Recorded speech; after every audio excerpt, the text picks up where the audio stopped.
Good deal. Okay. All right. Given our history with XML and D, this is a library I've been looking forward to. So I'm just going to go ahead and not waste any more time and hand it over to Jonathan.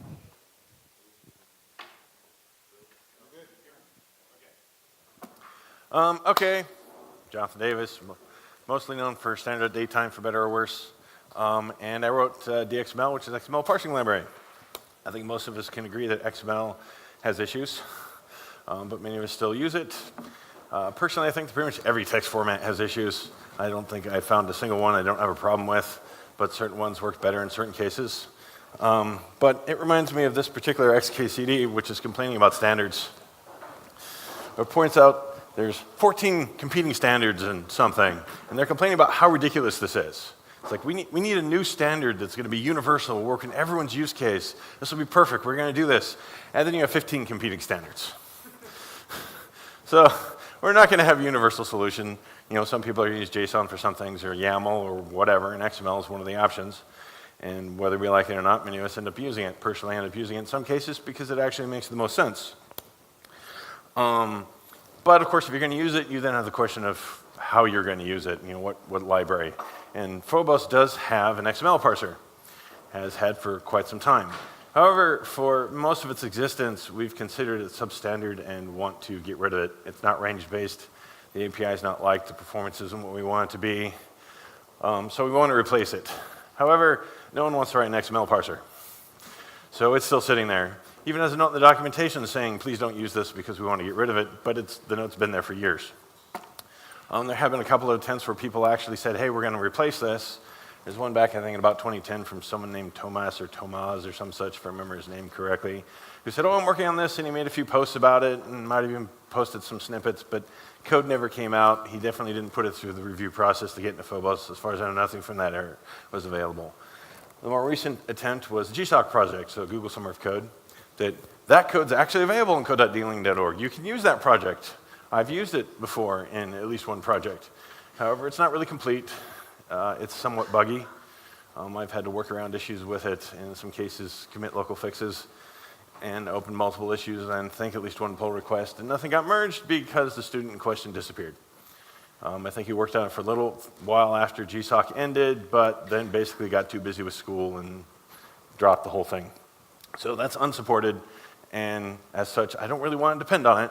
And given the history, ultimately, I decided my only choice, if I wanted a decent XML parser, was the right one. So for better or worse, I did. One of the questions that comes up periodically is, why on earth do we need to actually have a solution in D for this? In that D is very good at calling C code and to some extent C++ code. Even better with DPP and whatnot that's coming along. So, okay, you can pick some C library and use that to parse XML. Well, this is one area where I think D naturally creams the competition. If you naively implement a parser in D, as opposed to naively implement a parser in C and C++, the D parser will almost certainly be faster because of dynamic arrays. The fact that they have slicing semantics and substrings do not allocate make them very fast, as opposed to standard C or standard C++ with their string types, where every time you do a substring, they have to allocate. If you work at it, you can work around that. You can implement something like dynamic arrays in C or C++, but you're basically forced to give up the standard string types. Whereas in D, we can use the standard string types to be extremely fast. Tango, for D1, had an excellent XML parser that was benchmarked against a bunch of C and C++ parsers and creamed them all for speed by a significant margin, if I remember correctly. Standard XML, which we don't consider to be that great, was benchmarked in the same benchmark. If I remember correctly, it was somewhere in the middle of the pack, in spite of the fact that we don't think it's that great. So we should have a parser in D, especially for something significant like XML, because we can shine here. This is an area that we have an inherent advantage, and we should take advantage of that advantage. So in implementing DXML, there are various constraints, requirements, whatever word I couldn't think of a good one, hence too many titles, that I wanted for an XML parsing library that I'm going to use. Top of the line is it needs to be range-based, particularly if it's going to go in Phobos. And I was writing DXML with the idea that it would at least potentially replace standard XML. And one of the main problems with standard XML is that it's not range-based. We want to accept an arbitrary range of characters, not just strings, because there are plenty of cases where it's too expensive to have the string in memory. In fact, Don was telling me the other day about Sociomantic having an XML file that's over 1 terabyte in size that they have to parse on a regular basis. Something that reads that into memory is not going to work. You need to be able to have something like a range-based solution in order to handle something like that. And also, because of the dynamic array advantages, we want to take advantage of the slicing semantics. If I pass in a string, I want to get a string out the other side. If I pass it in some other arbitrary range, if it supports slicing, I want to get slice out the other end for all the substrings. If it doesn't support slicing, I want to at least get a take exactly of the original. I don't want to be getting wrapper ranges around this. And that's not just important for the bonus of, oh, it's a slice, for the performance of that, but if we do what we often do in Phobos with a lazy range where you wrap it, which can be very beneficial in a lot of cases, it forces you in other cases to allocate a string if you want to string out the other end. And if we have a string and we put it in, and in most cases, if a substring of the original would have worked, we don't want to then be forced to allocate a string just because it got wrapped by another range. So in the design, as far as I'm concerned, needed to take strings and output strings, or whatever range you're dealing with, it needs to be as close to the original as possible out the other side, which has a profound impact on the semantics and some of the design decisions. Also, no auto-decoding, of course, want control over that, so bytecode unit gets used internally. I actually had to improve bytecode unit to be able to do that because it provided no way to get to the original range. There's now a source member on it so that you can get to the original range so that using bytecode unit does not then force you to allocate to get a string again. And in general, I wanted to minimize heap allocations because that's huge for performance. I wasn't really looking to make it at no GC because it's a lot of work and because I was using exceptions, which is generally really nice for a parser because then you can just throw the error out of the middle of the depth of the code wherever you are and point to exactly where it is, as opposed to having to figure out how to bubble up the error code in whatever position you're in and all that. So parsers are actually an excellent use case for exceptions.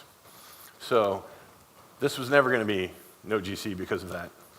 And in addition, and aside from that though, the rest of the code, we wanted to allocate as little as possible. So ideally, it would do no allocations whatsoever. You would just parse, you get out the other end, it's just substrings, you're good. Unfortunately, it's not actually possible, at least if you care about validation. I tried. It can't, as far as I can tell, it can't be done, which is annoying. But I managed to have very little allocation, which was the goal. So just in terms of my bias, I personally don't care about large sections of XML. If I'm writing an XML document, I care about the start tags, the end tags, the attributes, the text. I like having comments. That's a downside to JSON, there's no comments. Don't necessarily care about parsing the comments other than supporting them. But if I'm writing an XML document, this is what I care about. That being said, when I implement a spec, my preference is to implement it fully. I don't like doing an ad hoc solution. I don't like only partially implementing the spec. I want to do everything the spec says. So that's what I tried to do with the XML. And ultimately, because of the requirements I had on what I was going to get in terms of performance and whatnot, that was not actually possible in any kind of acceptable way. And really what it comes down to is DOCTYPE definitions are disgusting. They serve, as far as I can tell, two purposes. The first has to do with validation. They're very complicated, provide a way to indicate in your XML document what is valid for that XML document. What tags are you allowed to have, what order can they be in, what attributes can they have, etc. That makes the spec at least 10 times, if not 50 times more complicated. Makes your parser way more complicated. I tried to support that. Actually had a good chunk of what was required for that. But the second part killed it, and that's entity references. There are a set of 5 predefined entity references that are defined in the spec for ampersand and less than, greater than, various things that can't be shown in XML directly in various places, so you need a way to escape them. And for better or worse, they chose entity references to do this. However, rather than just using this as a basic escaping mechanism, they made it basically a macro system. you can insert arbitrary XML into the middle of your document. That those foo tags with the entity reference bar in between, that bar could be a terabyte of data from the internet. Because the DTD, when it defines the entity reference, doesn't even have to define the entity reference in itself. It can point to another document, and that document could be online, which results in security problems. And of course, if you're writing a parser that's supposed to take an arbitrary range of characters and not do any file I/O, suddenly being asked to go talk to the internet is not a good thing. But aside from how negative that aspect of it is, it fundamentally makes it so that you can't do a slicing parser anymore. Because now, in the middle of your text, you have to insert arbitrary XML with at least some XML documents. If you're doing with pure strings, you can choose to then just allocate strings in those cases in the middle to deal with the problem. But for arbitrary ranges, that's not really an option because you can't allocate an arbitrary range. And regardless of the fact that you could just suddenly start allocating because of something that happened to be in your XML document and you weren't necessarily in control of the XML document, that's not desirable. So while I would have liked to fully support the DTD in DXML, it just wasn't reasonable, is what it comes down to.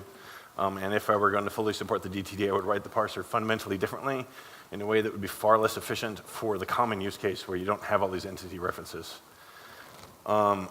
The result is that when DXML encounters non-sanity references, there are two options, depending on how you configure the parser. Either it considers it invalid XML, because at that point you're like, okay, obviously can't fully properly deal with this document, so I'm going to throw. Or you don't care, and you're just going to pass it through and not get whatever data that is.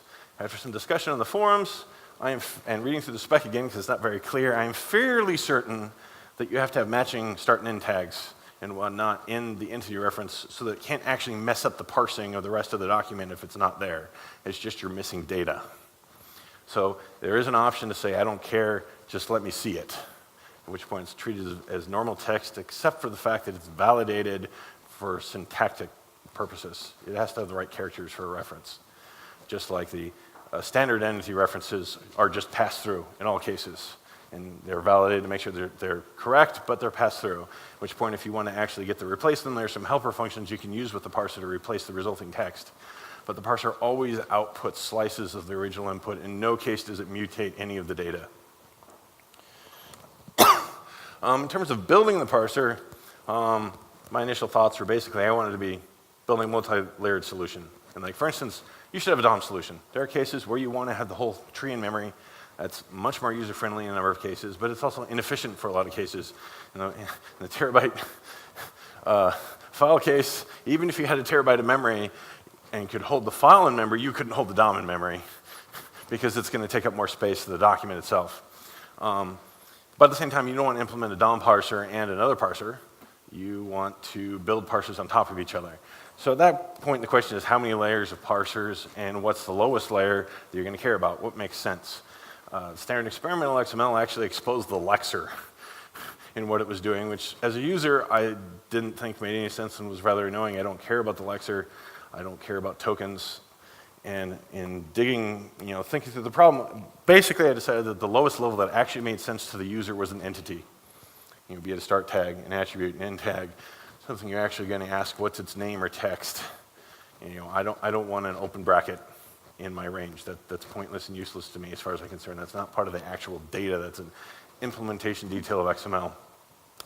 Initially, I was hoping you could get some kind of tree structure out of it because XML is a tree structure. So ideally, you'd have like a range of the top level elements, and then you could take one of those entities and get a range of its children. But thinking through that, it was pretty quickly obvious that wasn't going to work without reparsing the document a bunch of times or doing a DOM. So it works with the DOM solution, but it doesn't work with a straightforward solution. And the most common XML parser types, as I understand it, are DOM, SACs, and stacks. Most people seem to know about DOM and SACs, a lot fewer about stacks. DOM, you're putting the tree in memory so you can move through the document. SACs is push-based, so you're basically doing callbacks where you say, I'm interested in this, and it parses through until it finds the pieces you want, and it gives it to you, and you have no control over what's going on because it's basically an event-based system at that point. Stacks is basically what I implemented, and that's a poll parser. which, having looked at Tango's API later when I was looking to hopefully compare, which unfortunately doesn't work because Tango and D2 doesn't compile right now, but it's a stacks parser. It's a poll parser with a similar API to what I came up with, except for the fact that they're cursor-based or iterator-based, and what I have is range-based. So basically, a stacks or poll parser gives you the classic one is a cursor rather than a range, but it iterates through the entities linearly, lexically in the file. So if you had a file that looked like this at the top, you'd just be getting them literally in the order you see them in the document, like that. And you have to keep track, of course, of like tag depth and all that for you, so the information is actually useful, but you're linearly moving through the file, which at first seems like it might kind of suck, but in most cases it seems to work really well on top of being efficient. In most cases, I find it's enough. I don't need a DOM. In terms of implementation, I was trying, as I said, not to allocate any memory. The main thing that killed this is end tags. Because end tags have a name that has to match the start tag. And if you're doing full validation, and I want this to validate stuff as much as reasonable, obviously I couldn't validate the entity references because I wasn't parsing the DTD, but I wanted to validate that the XML was valid. And that means keeping track of the tag stack, the start tags that you've seen so you can compare the end tag you are now seeing to make sure it matches the last start tag. Because that's arbitrary depth, you can't just use a static array to solve that problem. You have to allocate. Unfortunately, not only that had allocations, it had some rather nasty implications that initially made it so I decided I actually couldn't make this reasonably a range-based parser if I cared about efficiency. And there are two problems. One, both relating to memory. One is save. If you have two ranges that are pointing to the same document, and they're in different places in the document, that means two different tag stacks. Which means save now has to duplicate the tag stack. I don't want to be calling dupe in every call to save. That is expensive. That is not good. That is lots of memory allocation. To complicate matters further, I wanted to have the path available in the entity so you knew what tags it took to get there, so basically expose the tag stack. Well, even with an input range, that causes a memory problem, because with a range, the entity, the element is separate from the range itself. You get it out and can then operate on it, and you can keep it around after you pop. At which point you potentially have to duplicate the tag stack just so that the element can have its path, which means duping for every single element in the range, which is not acceptable.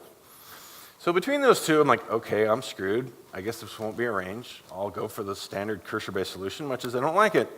So for a little while, DXML became cursor-based, much more traditional stacks parser in that respect, in order to get around this memory problem. However, in using the parser, the fact that it was a cursor rather than an input range didn't really bother me in the code I was writing, at least, because for that particular code, I didn't actually need much in the way of algorithms. If I'd needed the algorithms, that would have really sucked. But for most of the stuff, the fact that it was a cursor rather than an input range didn't really matter. As a cursor, it exposed the attributes for the element directly on the cursor, and it wasn't brought out of it, so you couldn't keep it around. But for what I was doing, that didn't matter. But what really mattered is you couldn't call save. You couldn't save your state. So if you wanted to go to two places in the document and have that simultaneously, you had to parse the whole thing twice, which was really annoying. Yes, the parser's efficient, but I don't want to be doing that. So how do I solve this problem?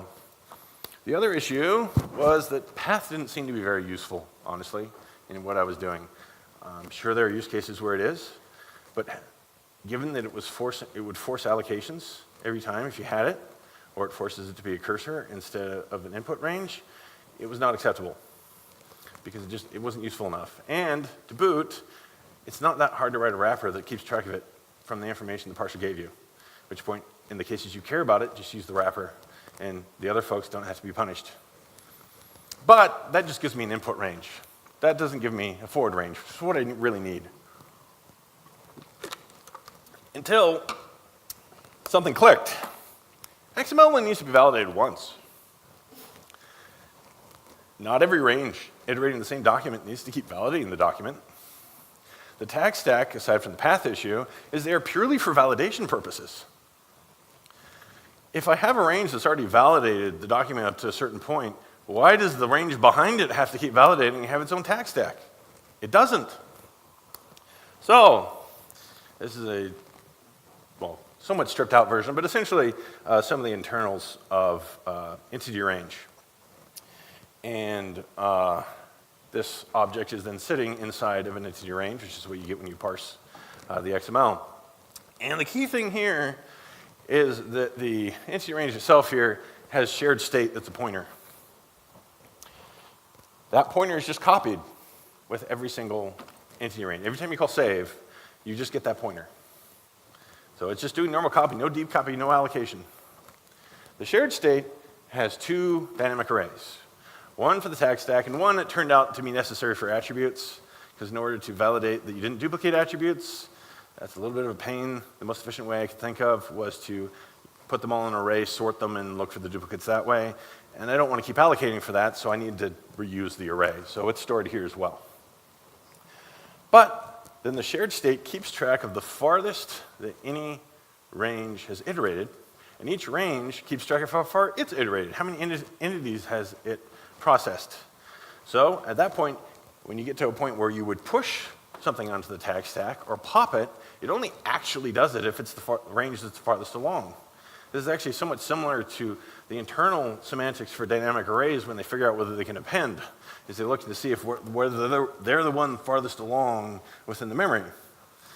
And if I'd been thinking about that more, I probably would have thought of this sooner. In retrospect, I feel a little bit dumb for not having thought of it, but 2020, you know. But this particular epiphany or whatever you want to call it, made it actually possible to make it a forward range and an efficient one. And under normal circumstances, this means that in order to parse, valid XML only requires 3 memory allocations. One for the shared state, and it reserves both of those arrays to 10 elements. That's an arbitrary number that seems fairly large without being huge. Most documents aren't that deep. Most documents don't have that many attributes. If they do, it will take advantage of the normal array semantics because it's just calling append when it pushes. I might want to look into using appender and see if that matters. I haven't done that yet, but currently it's just doing normal array appending when it adds, which means it will reallocate if it needs to, so I don't have to worry about it. So it's possible that you will get more allocations, but only if you have a deep tag stack or if you have a lot of attributes on a tag. And then each time it pops off, then it adjusts the length and uses assume a safe append so it can reuse the array. And so under normal circumstances, these are the only 3 allocations you have in order to parse an XML document, regardless of how large it is. Which is way better than duplicating the tag stack on every call to save.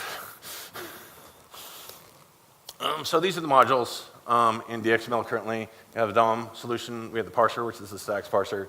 Util has some various utility functions for stray things that don't really belong in any of the others because the others modules, I tried to put things in there that only had to be in there that were specific to that and more general purpose things in util. And writer is the writer solution. So just the basic call for parsing looks like this. You just call parse some XML, give the XML, you get a range. Or you can give it an optional configuration struct, in this case, config, which currently has 4 options. When I was trying to do stuff with the DTD, it actually had way more. There's a lot fewer now. But this allows you to configure what you care about in the parsing. By default, it will give you comments. It will give you processing instructions. You probably don't want that. You might, so it's there. But if you don't, use a configuration that says no on those. Split empty, I'll explain in a minute because it's a little bit more complicated to explain. And throw an entity ref has to do with whether you want to throw when you encounter a non-standard entity reference or whether you want to ignore it. By default, it throws because that was the original behavior. I'm undecided as to whether that's the better behavior because at least then you know the document is not going to be fully parsed, but there's plenty of cases you don't care. So it's configurable. That was fairly straightforward, not a big deal. To create one of these, use a function called makeConfig. This is actually one of the few cases where I actually really like flags. Most cases, I don't actually care that much. It's occasionally useful that it's explicit for what this does, but a bool would have been fine for me, at least. I know other people disagree on that. But in this particular case, Every single one of these member variables is a different type, even though in principle they're all Booleans. So the order of arguments does not matter one whit, and the number of arguments doesn't matter. I think it does assert that you didn't duplicate anything. And it asserts the static assert, and static asserts that you don't give it like an int or whatnot. But basically, you can pass any combination of these arguments in any order, and it just works, which is kind of cool. Another thing it keeps track of here is the position in the text, which is highly valuable for error messages in particular, because I don't want to find out, hey, your XML is invalid somewhere. I'd prefer to know the line and column number. In this case, column is code units, because that's what DXML largely operates on, is code units. It will decode when it needs to, which unfortunately has to do far more than I'd like due to validation issues. But the only way I can avoid that is to not do some amount of validation, since there's a number of characters that, well, legal Unicode are not legal in XML, and I have to check for them if I actually care about full validation. I'm debating as to whether I should add some extra configuration options to say, I don't care, skip it. The main benefit of that is if you actually get rid of all of that extra validation, like whether end tags match, you could get rid of the memory allocations completely. Now, given there's only 3 of them, I'm not sure that actually helps much for performance unless you're parsing a whole ton of documents really fast. But it's an option. Anyway, it keeps track of the position of the document. And originally, I had this configuration option, position type. So you basically indicated whether you really wanted both the line and the column, just the line, or you didn't care about the position at all. The theory being that this was going to cost, because I have to look for new lines and keep counting where I am and all this. And I didn't want to force people to pay if they didn't care. The default was going to be that you got the whole thing, because that's what I want, and is the most useful in general. But if you know the XML files you're dealing with are already valid, you don't necessarily care about that information. However, it complicated the parser considerably. There were a lot of static ifs for what kind of position type you were using. It wasn't very pretty. If it really mattered for performance, I would keep it, but I didn't want it. So, as soon as it was working well enough to do any kind of benchmarking on it, I tried with each of the configuration options, and amazingly, even with DMD, not even LDC, it was a wash. So whatever's going on in terms of optimizations, unless I just benchmarked it badly, which is quite possible, it didn't really matter. And given how much it simplified the code, it got stripped out. One side note in implementation is doing that performance testing, and testing in general, if you want to test ranges correctly, forward ranges, you need to test reference types because of the issues with save and the fact that you can forget to call it, and that only gets caught with reference types. So the thing to do at that point is to use a class, typically. So I declared various class ranges to test with, not that I'd ever really use them. Doing that performance testing, because I tried it with the different range types, not just string for the position type stuff, it was like an order of magnitude worse to be using one of these ranges that were classes and constantly calling save. It was not good, which was not surprising, but it was illustrative. However, one thing that did not occur to me that really annoys me, and for the most part, I don't actually care much about the fact that classes can be null. It's useful often enough. And personally, for whatever quirk of how I write code, I don't usually end up with seg faults because of it. However, most ranges you can call save on the init value, and it works just fine. Classes, this is not true. The init value is null. So, when the parser called save on all the member variables, if any of them had not been given any values beside the init value, which is quite possible if you hadn't done much parsing, it blew up in your face. So this bit of code is the current save function, and has to do some, well, I mean, it's fairly straightforward but ugly, because basically it means I have to use is to test every single one of these ranges to determine whether they're a init value, and if they're not their init value, then I call save on them. If they are, then I don't. But that was one of those quirks of ranges I hadn't personally run into before, and was not terribly pleased about. I suspect this actually won't matter much in real life use cases, because people aren't going to be passing classes normally. But if the thing's going to support any range type, it has to do it. We'll go back to this again, where this is the basic call for calling parse XML, simple XML in particular. Oh, wait, that's later. Anyway, okay, the range you get back from this, regardless of what configuration you got it. I mean, the thing is templatized, of course, on the configuration type and the range type you gave it. But entity range, being the templated range type you get, then has a nested struct called entity. And these are the functions on it. Key thing here is entity type, and these are the entity types. You get either CDA section, a comment, an element start, element end, element empty, processing instruction, which is PI, or text. Which of those functions is legal to call depends on the entity type. Just like you don't call pop front on an empty range, you don't call, say, text on a start tag. Or you don't call name on the text section, which is what Johan was doing and why it was blowing up and why it was giving him an assertion. There are assertions for that with error messages telling you what you did wrong, which gets a little bit annoying when you're first writing your code, you find, because it's not that hard to screw up. But the alternative was to check it at runtime always and throw exceptions, which would have slowed the whole thing down. And so I treat it like ranges, and they're asserted in this case. And if you call name on something, an entity type that doesn't have name, that's a bug in your program. Now, as fuzz tester then found an actual bug in DXML somewhere that I'm going to have to look into, and something else got asserted down below. So that's nice. But the first one he was showing was actually a bug in his program. Here's a quick piece of sample XML. Anyone who's particularly familiar with XML will notice that the XML declaration at the top is not actually valid. You're supposed to put like the encoding and the version number and things like that. DXML specifically is XML 1.0, not 1.1, because when I was using standard experimental XML, it appeared to be doing 1.1 and required the XML declaration, which meant in all of my tests that were trying to do these snippets of XML that would be valid XML documents, if it weren't for the XML declaration, or lack thereof, were blowing up until I prepended the XML declaration on all my tests, which was really incredibly annoying. I didn't care.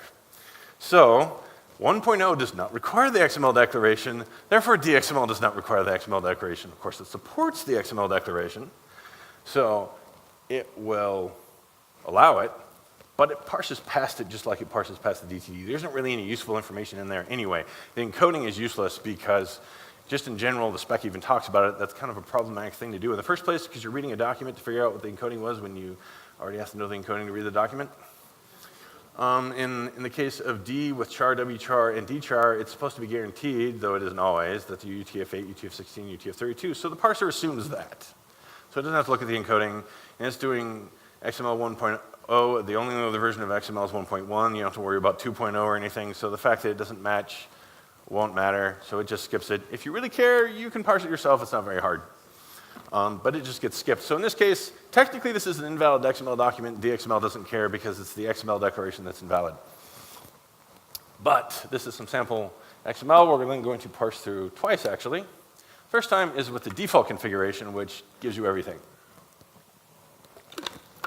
Except, of course, it skips the XML declaration. So the first element in the range is the processing instruction. In this case, has a name and text. The name for the first part and the text for the rest of it, which can be arbitrarily long. At which point, if you pop at the next element in the range, is the root tag, start tag, so it's element start. And you can get the name. And the next one is a comment. You can get the text, which is my favorite text for a comment. But anyway, no comment. Which point, this slide, the next piece of that XML contains a start tag, text, and an end tag. So you get an element start, a text, and an element end. Fairly straightforward. You can look at the pieces. If you, of course, don't have to assert all this, this is just indicating what's there for demonstrative purposes. And if you know what the XML is supposed to look like, you can just keep calling pop front. And the fun thing is that if you know that you can't possibly have reached the end of the XML document when you're calling pop front, there's no actual need to check empty, at least if you're fully validating, because it will throw if it hit invalid XML before it got to the root element. So if you know you're like 6 tags deep and pop off 5 times, there's no way that you've hit the end of the document. So in some cases, you could actually avoid calls to empty thanks to the validation. Though you have to be intelligent about that, otherwise you have a bug in your program. So use sparingly. This case, this is an empty element. Empty start tag, no end tag matching. So that's element empty. This is where split empty comes into effect. Split empty.no is in effect here. So the default is you get an empty element tag, and it tells you that it's empty element tag. So while arguably bar and baz in those cases are semantically identical, in that one is an empty start tag and the other is a start tag and end tag with no text in between, they are treated differently here. Then C data, forgetting the text, and then the last element, which point you pop the add's empty. Simple XML, which has been used in a couple of examples here, is an actual configuration provided in the parser because this is mostly what I want to use. And so it gets rid of comments, processing instructions, and it splits empty, which is surprisingly useful. So this is parsing the exact same XML, but in this case, that processing instruction is now skipped. So the first element in the range is actually the root tag, the start tag, which is still an element start, nothing changed, that's all the same. But then the comment gets skipped. So you get this piece next, and this slide, other than the title, is identical. Nothing changed, even though you changed the configuration because these are start tags and end tags with text. However, this is decidedly different. You no longer get element empty. If you said split empty no, you can never get element empty.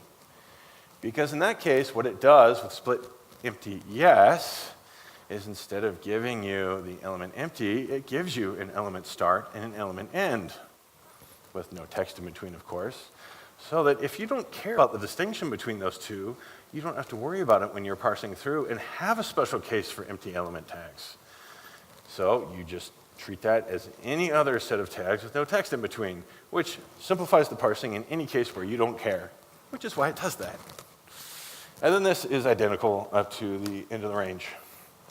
And then for attributes, which is of course only legal to call if the entity type is element start or element empty, it's fairly straightforward to parse. You call the attributes property, it gives you a forward lazy range over the attributes. It's a tuple, standard type cons tuple, where it's named, so you get name value. Or you could use 0 and 1 with the indices, but you're probably going to want to use name and value because that's cleaner.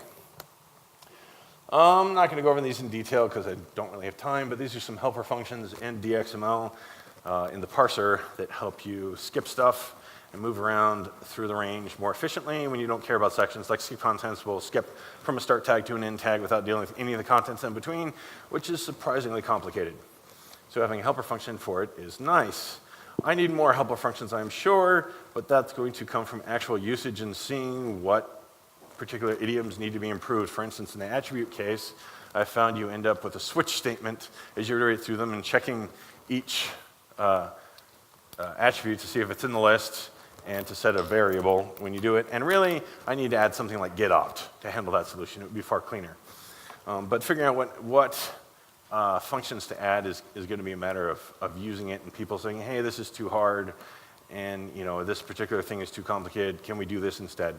So this is the number one place for anyone to improve the libraries. If they have suggestions as to idioms that are too long or complicated to do or too hard, and here's a function as a enhancement request that we look at adding something to improve the library. I think the basic range API is very solid as is and doesn't really need to be changed, but helper functions around it would be very useful, just like stuff for standard algorithm could be very useful if it is generally applicable.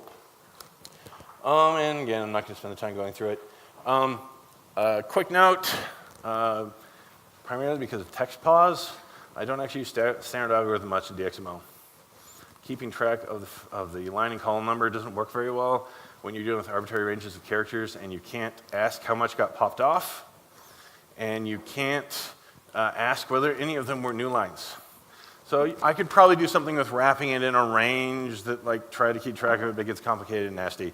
The simplest thing is to just re-implement the few functions I needed for taking stuff off the front, or in the case of starts with, it made the most sense to create what I called strip starts with, which returns whether it started with it, but if it did start with it, it removed it, so I don't have to iterate through it again. And as much as starts with works great in general, I didn't want to have to iterate through that section of text twice just to be able to remove it. And since I practically needed to re-implement the piece anyway because of the line and column stuff, I did. The DOM stuff real quick is very straightforward. It's almost identical to what you get out of an integer range. In retrospect, I'm not sure paths should be there for the same reason that it's not so great for an integer range, and that you can calculate it yourself, and that's a bunch of allocation. So I may end up deprecating that. I don't know, but it is here because, I mean, the idea being you loaded the whole thing in memory, you wanted the information, here you go. So I don't know what we're going to do about that. But the other difference, which is required, is the children entities. Because this is a tree. And the first node you get is for the whole document, at which point it has whatever children are in the document. So if you just have a root tag, it has one child. If you had comments above it or whatnot, you might have more children. But then you just iterate through the children, and it's completely recursive definition. Very clean and straightforward. It was shockingly fast to implement. I was expecting to have to spend a bit of time to figure out a good way to do the DOM, and it was like a few hours. Using it is almost identical. It's parse DOM instead of parse XML. You can just pass it the range, and it will parse the whole document. You give it the same configuration as well in that case, because it's using entity range underneath the hood. Now, because it's using entity range underneath the hood, I, quite by accident, came on a nice feature. You don't have to do a DOM for the entire document. If you've iterated down into the middle of the document, and you parse that to parse DOM, it's going to give you that piece of the tree, and that's it. So at that point, if you only care about specific pieces of the DOM, you can just get specific pieces of the DOM. You don't have to DOM for the entire document if you don't want to DOM for the entire document. And typically, DOMs parse the whole thing, which in some use cases is precisely what you want. But I thought that was a nice feature that I didn't exactly plan, but it fit really well with what was going on. So that's what it does. And in terms of just an example, here's some more sample XML, not particularly interesting. But in terms of moving through it, you no longer have to go through this linearly. You have the tree structure. So in order to get at the actual root element, in this case, we know it's the 0th element. We didn't have to check, because we know what the XML is. You would probably have to do more checking of these if you didn't know what the XML was ahead of time. But you get, and of course, it's an array, so it's going to throw range error if you index wrong and all that. So you're probably going to have to do more checking in reality. But as an example here, it grabs the root element, which you can see is an element start and all that exactly the way it is with integer range. And then they wanted to grab the 4th child, which index 3, so it gets Baz. Wanted the text from Baz, and that's only got the one child, the text, so you can get that. So you can move the document in a much more efficient fashion, assuming you've already parsed it, since that's the expensive part. But that gives you a nice DOM. The one quirk which I'm not entirely happy with, but I don't know of a clean way to do it, is XML documents, for a dumb reason, aren't really like trees completely. Because normally you have one root node, and for the part of the XML I care about, starting with that root node, it is a tree. But you can put like comments and processing instructions and all that around it, at which point you don't have a root anymore, you get a bunch of them. So if you parse the entire document, I still have to give you a root node, because this is a tree structure. So at that point, you get an element start with no name, was what I ended up doing, which in the normal circumstances wouldn't be valid, so you're dealing with the root, which is a bit of a quirk, but I didn't have much choice, especially because I'm reusing entity type. This, I don't think I have much time to go through it, but in terms of DXML utility stuff, this primarily has to do with handling the standard entity references if you want to replace them, because the parser itself just passes them through as is. If you had ampersand AMP semicolon in there, you're going to get an ampersand AMP semicolon on the other side because it's slicing. So these are the standard entity references. There's an actual enum, though not documented quite that way, inside of dxml.util. And you could, for instance, call decode XML to translate all those to what you really care about. But you don't have to use this if you don't care. Because decode XML takes a string and it takes any range, but it always outputs a string. So if you give it a string and didn't have to change anything, it doesn't actually change anything. So it's actually pretty efficient to call decode XML in that case if you're actually dealing with strings. If you're dealing with other range types, not so much. But as decode XML is range-based is the difference. So it's lazy. But if you pass it a string, then you have a wrapper range instead of a string, which is not necessarily what you want. So they're both there. And strip indent is a little bit hard to explain, but basically when you format code for human readability, it's kind of funny with XML because some white space matters and some doesn't, especially when you start doing formatting, which just gets really weird. But if you format the document, it's probably going to look something like this, and there's some code in the middle, and you probably don't care about all that white space. So by default, you've got a ton of white space, extra new lines and stuff you don't care about. It's not entirely trivial to strip that off because it's not just from the ends, it's from the start of each line. So with an algorithm that is explained in the documentation, hopefully explained adequately, it attempts to intelligently strip off the white space. It won't remove anything other than white space. It should do something reasonable in the cases where you gave it badly formatted XML. But it's up to you whether you use the function or not. So if it bites you, then sorry, but it's optional. And this is also standard in DXML util. Some of the writing ones for mostly just the reverse. The big difference here is I'm not using just a reverse decode XML because it's different to whether you want an attribute value or text for what you're doing. In particular, attribute values care about the quote. Like if you double quoted it, you can't put a double quote inside. If you single quoted it, you can't put a single quote inside, but you can put the other quote in there. So you can't just, in this you're just going to always encode it identically, encode it every time regardless, which isn't very nice. You have to choose. And text, it doesn't need to encode the quotes at all. So encode text deals with text. Encode adder, you pick with the template argument which quote you're actually dealing with, but default's double quotes. And all these are actually ranges, lazy ranges, not strings, because they're going into an output range normally. So there wasn't really any point in generating a string, because that's just allocating for no reason. Now, if you want a string, of course, you can get one from it. The writer, not going to go into great detail. It's fairly simplistic, kind of like the stacks parser is fairly simplistic. It takes an output range, and therefore each of these are just trying to validate what you're doing when you put information to the output range. You know, you're allowed to do a start tag right now. You're allowed to do an end tag right now. This end tag matches the start tag, though you do have an option to not provide the name of the end tag if you don't want to do the validation, which is just going to put the correct one. So it has to do validation, and it has to deal with the output range. And you're just calling all these functions to write to it. It's fairly straightforward. And in this case, just the output from that. Output is a property to get at the output range, which depending on the output range, you don't care about. I mean, if you're writing to a socket, you don't need to get at it again, probably.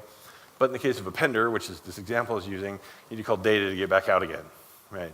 So it gives out access to the output range. It even lets you write to the output range and screw up the XML if you want to, though it warns you in the documentation. That's up to you, right? But it does give that option. It tries to format the code reasonably. You do have some control over that, though if you want full control at some point, you're going to have to write to the output range yourself for stuff because there's only so much I can do to make the formatting nice. The one design decision with this, which I'm not entirely happy with, but I don't like either option, it has to do with whether it's a struct or a class. And that it really needs to be a reference type because copying output ranges is error prone. Some cases, they're reference types. Some cases, they're value types. Some cases, they're pseudo-reference types. And so you don't want to copy them around, really. If you're wrapping them like this, you need a reference type, plus some of the validation stuff that's being kept track of. In terms of having to keep track of the tag stack and all that, you don't want to be copying that around necessarily. So I need a reference type, but I didn't want to force you to allocate the writer, because in many cases, you just create this on the stack, and you do a bunch of writing, and you're done. In one function. Why allocate it in the heap? That's pointless. Now, if you want to stick it in a class or something, maybe you do. So what I did, since it seemed like the best idea at the time, it still might be the best idea, is it made it a struct, but disabled copying, assignment, and default initialization. So you call XML writer, write XML, or whatever it is, and it spits out the writer with a move onto the stack. And you use it. Or you explicitly call the constructor, it has to pass the template arguments explicitly at that point and all that, to put it on the heap as a pointer. So it works either way, or you can just pass it around with ref and all that. But it is a little bit annoying that you can't just copy it around. So the other option which would work, which I hadn't thought of when I did this, was with dip 1000, it then becomes safe to use scope, and it's reasonable to say, okay, we'll just make this a class, and if you don't want to be allocated, in this case, use scope, at which point it has more or less the right semantics by default and get passed around cleanly, except for the fact that by default it's allocating, and if someone doesn't think about that, they're just doing this pointless allocation.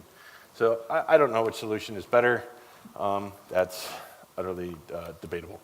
So I'm not entirely happy with that, but I wouldn't be happy if I switched over either. It's not a case of, oh, I made the wrong choice. It's a case of I don't know which is better because they both kind of suck and both work. I wanted to do like some decent benchmarking. Didn't have enough time. I mean, ideally, I would go pull in a bunch of C and C++ libraries and compare them against what I did. Ideally, I pull in Tango and compare it. I did try to pull in Tango, but it doesn't compile right now with D2. It looks like it's essentially unmaintained, which isn't entirely surprising, but does kind of suck in this case. But actually going and benchmarking these other libraries would require spending some time. You got a question?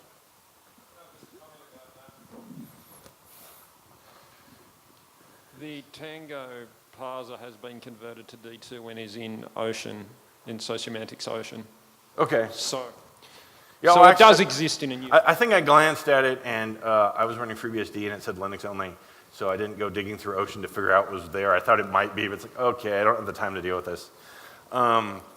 So I haven't benchmarked against Tango. I'd like to. From what I understand of the APIs and the basic implementation, they are very similar. So they could perform very similarly, but I obviously don't know. They're cursor-based, we're range-based. I'm sure more optimization could be done to what I did. So I just tried it out against standard XML, basically. In this case, using the DOM solution for standard XML, because I was parsing the entire file in order to benchmark, and I don't know how you do that cleanly with the Sax parser. And I'm not particularly familiar with standard XML anyway, but the DOM was really easy to use because it was like, new document, boom.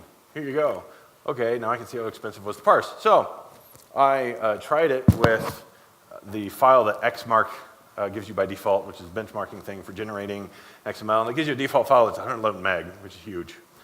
But it lets you generate other random XML files. So I tested it with standard datetime stopwatch with benchmark 10 times for each of these with the larger file. And then I generated another smaller file that was 100th of the size and did it 100 times more, X more. So in terms of the amount of text, it's basically parsing the same thing either way.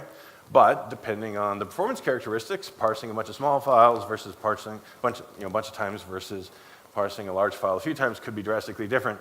Turned out it was basically the same for all three of them. So this doesn't distinguish that, and they're rough numbers anyway. But with DMD, it took about 15 seconds with the Stax parser.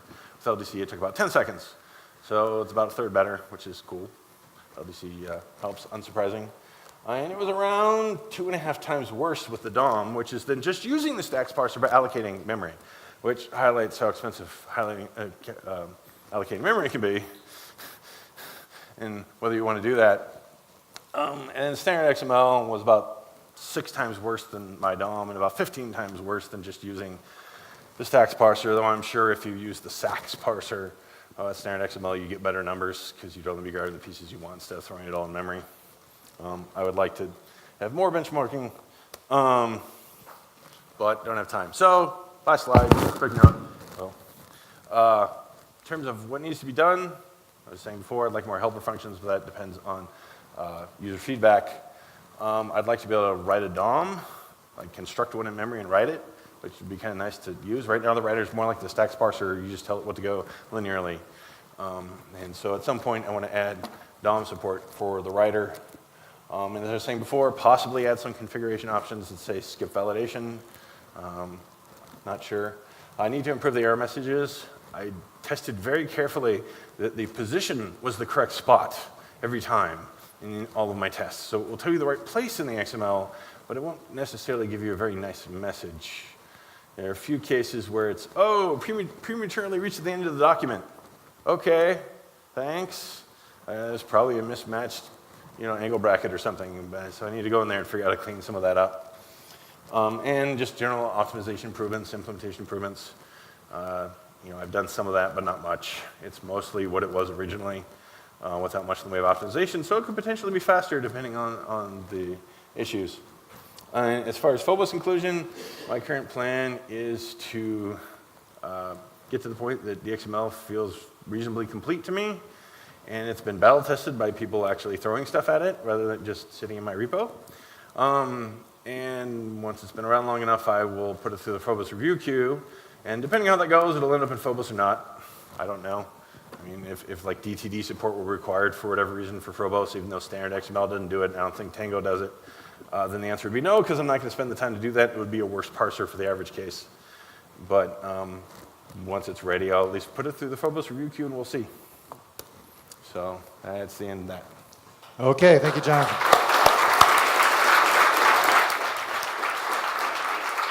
All right, we've already run into lunchtime a little bit. I don't want to eat up any more of it, so we're not going to take questions here. But if you do have questions, you can grab Jonathan at lunchtime. All right, thank you very much. Be back here at 2:30.